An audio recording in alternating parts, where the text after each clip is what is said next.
সেই বাড়িদার একটা স্কুলের ছবি দেখাই দেখুন। স্কুল বিল্ডিং কিন্তু বেশ বড়। বাড়িদা প্রাথমিক বিদ্যালয়, বহু পুরনো, ৭৫ বছর বয়স হয়ে গেল স্কুলের। কিন্তু এই যে ছবি দেখছেন পরিষ্কার সাফ সুতরা, দেখুন বুঝতে পারছেন শিক্ষকরা কতটা আন্তরিক, ম্যানেজমেন্ট কতটা আন্তরিক না হলে প্রত্যন্ত এলাকায় একটি সরকারি স্কুলে এইভাবে পঠন পাঠন হতে পারে। এখানেই শেষ নয়, আরো ছবি দেখাবো দেখুন। ডিজিটাল ক্লাসরুম এখানে, ওই দেখুন চক ডাস্টার আছে, কিন্তু তার সঙ্গে প্রজেক্টরও আছে। আমরা দেখাচ্ছি সৌরমণ্ডল সম্পর্কে, তোমাদের দেখাচ্ছি ডিসপ্লে বোর্ডে, দেখো যে কিভাবে সৌরমণ্ডলের কেন্দ্রে অবস্থিত একমাত্র জ্যোতিষ্ক হল সূর্য। সূর্যের ব্যাস 13,92,000 কিলোমিটার। পৃথিবী থেকে সূর্য প্রায় 109 গুণ বড়। 74% হাইড্রোজেন এবং 25% হিলিয়াম। 24 দিন। কিন্তু আশ্চর্যের ব্যাপার, আমরা শহরের বহু সরকারি স্কুল দেখেছি যে স্কুলে পড়ুয়া আসছে না, তার কারণ তারা বেসরকারি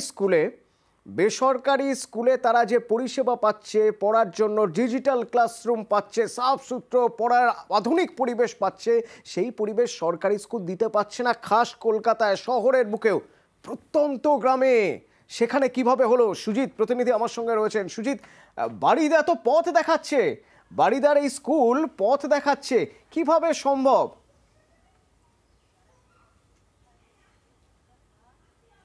তুমি সবটাই বললে অতনু, যে সদিচ্ছার জোরে কি না হয়, এবং তাই কিন্তু হচ্ছে এবং হয়েছে।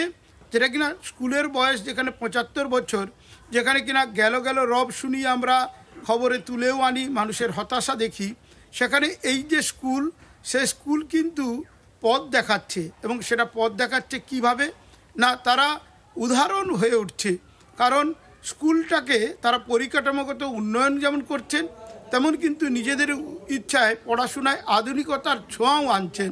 এবং এই যে ব্যবস্থা, তোমার কথা অনুযায়ী পরিষ্কার পরিচ্ছন্ন, এই যে সাফ সুদ্র করবে ডাকে, শিক্ষকরা উদ্যোগ নিয়েছেন।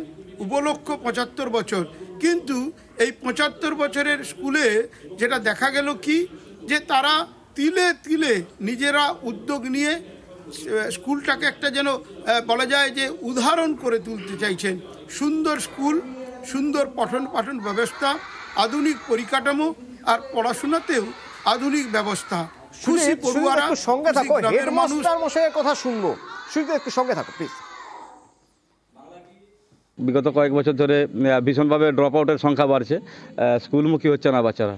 বিশেষত সরকারি স্কুলের প্রতি একটা মানে শিশু এবং অভিভাবক প্রত্যেকের একটা উদাসীনতা দেখা যাচ্ছে। বাচ্চারা স্কুলমুখী হয় এবং তারা স্কুলে এসে একটা জয়ফুল লার্নিংয়ের মাধ্যমে পড়াশোনা করতে পারে, সেই চেষ্টার জন্যই তার ধরুন ফলপ্রসূ হিসাবে, মানে তার ফলশ্রুতি হিসাবে ডিজিটাল ক্লাসরুম আমরা গত 12ই জানুয়ারি উদ্বোধন করেছি।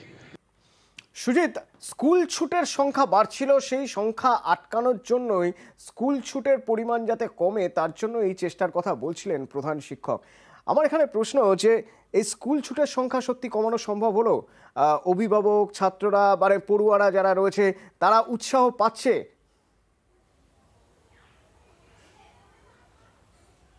স্কুল ছুট তো কমেছেই, একই সঙ্গে পড়াশোনার প্রতি, এই স্কুলে আসার প্রতি আগ্রহ একেবারে বলা যায় যে বাড়তে বাড়তে একেবারে গগনচুম্বী। কারণ অতনু, স্কুলের যে ছবি দেখাচ্ছি সেখানেই ছবি কথা বলছে, যে এই যে পরিবেশ, সেখানে কে না চাইবে পড়তে, কোন অভিভাবক না চাইবেন তার বাড়ির পড়ুয়ারা যাবেন। কারণ তুমি যে কথাগুলো বলছো বা আমি বলছি, সবটা কথার কথা নয়। কারণ যেখানে দেখা যায় যে সরকারি স্কুল মানে যেন গেল রব, যেন ব্যবস্থাপনা ঠিকঠাক নেই, এমন কথাই কিন্তু বারবার বলা হয়ে থাকে। কিন্তু এই স্কুলে যখন পা দেবেন, যারা দিচ্ছেন তারা কিন্তু বলছেন সাবাস। আসলে গল্পের মতো সত্যি বাস্তবের যেন কাহিনী হয়ে উঠেছে এই স্কুল, যে স্কুলে দিন দিন করে তোমার কথা ধার করে বলছি, যেন গল্প হলেও সত্যি। যেখানে সরকারি স্কুল নিয়ে ভুরি ভুরি অভিযোগ ওঠে, সেখানে এই স্কুল পথ দেখাচ্ছে। তাও আবার কি এমন এক জায়গায় যেখানে স্কুলে যেতেই চায় না, পারলে স্কুল থেকে পালায়, মিড ডে মিলের লোভ দেখিয়ে স্কুলে এনে রাখতে হয় পড়ুয়াদের। সেখানে পড়ুয়ারা, অভিভাবকরা কতটা খুশি হতে পারেন বলুন তো এরকম একটা স্কুল দেখলে। শুনুন। ক্লাসে যে সিনেমার মতো পড়ানো হয় কিরকম লাগে? ভালো লাগে। ওখানে কি কি দেখানো হয়? ছবি, পশু পাখির নাম, ফলের নাম, আকাশের নাম, তারপর এইসব ভালো লাগে। হ্যাঁ,